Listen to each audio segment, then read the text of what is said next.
공적인 맹세뿐 아니라 사사로운 맹세도 허용됨. 건전한 판단을 지닌 사람이라면 주께서 그 구절에서 정죄하신 것이 오로지 율법에서 그 많은 맹세들 뿐이었다는 것을 의심 없이 받아들일 것이다.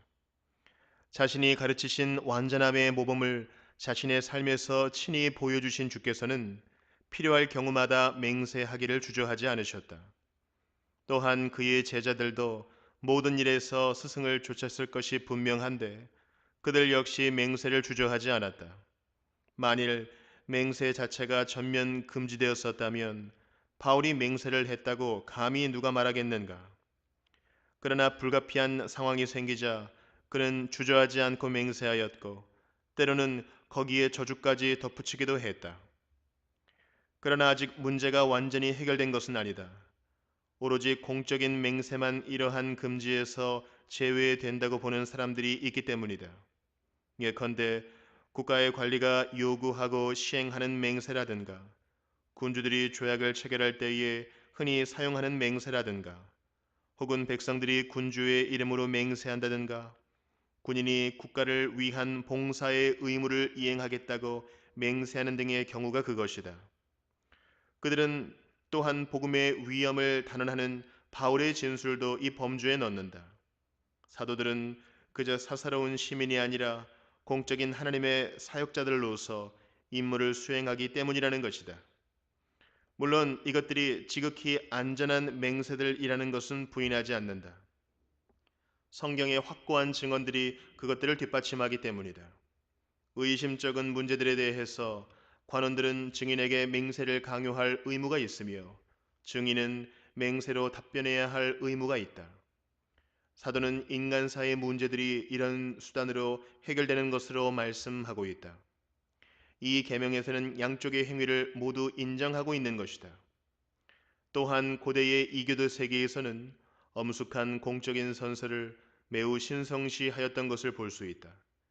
그러나 아무렇게나 행하는 사사로운 맹세들은 별로 혹은 전혀 가치가 없는 것으로 여겼다.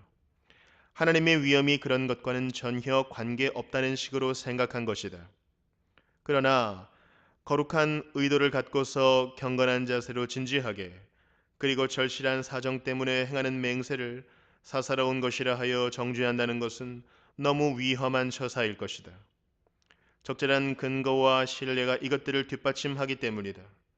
사사로운 사람들이 매우 절박하고 심각한 문제와 관련하여 하나님께서 심판자가 되어 주시기를 요청하는 것이 정당하다면 하나님을 증인으로 요청하는 일은 그보다 훨씬 더 정당할 것이다.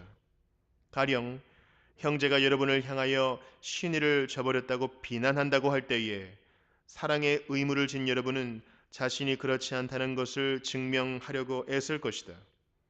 그런데 그 형제는 아무리 해도 여러분의 말에 만족하지 않는다고 하자.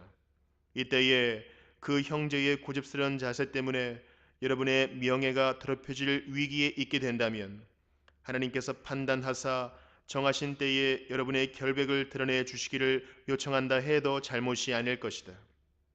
심판과 증인이라는 용어들의 무게를 서로 비교해 보면 하나님을 증인으로 요청하는 것이 훨씬 더 작은 문제가 된다. 그러므로 이런 경우에 하나님을 증인으로 요청하는 일이 정당치 못하다고 보는 이유를 납득할 수가 없다. 이에 대한 신뢰가 얼마나 많은지 모른다. 아브라함과 이삭이 아비멜렉과 한 맹세를 가리켜 공적인 맹세라고 주장한다면 야곱과 라반은 서로 맹세로서 결속 관계를 공고히 했는데 그들은 분명 사사로운 개인들로서 그렇게 한 것이다. 보아스도 사사로운 개인이었으나 똑같은 방식으로 룻에게 결혼에 대한 약속을 확증하였다. 오바댜 역시 사사로운 개인으로서 하나님을 경외하는 의로운 사람이었으나 엘리야로 하여금 자기의 말을 믿게 하기 위하여 맹세를 사용했던 것이다. 이렇듯 우리로서 맹세를 통제하는 규범으로서 다음과 같은 것보다 나은 것은 없다고 본다.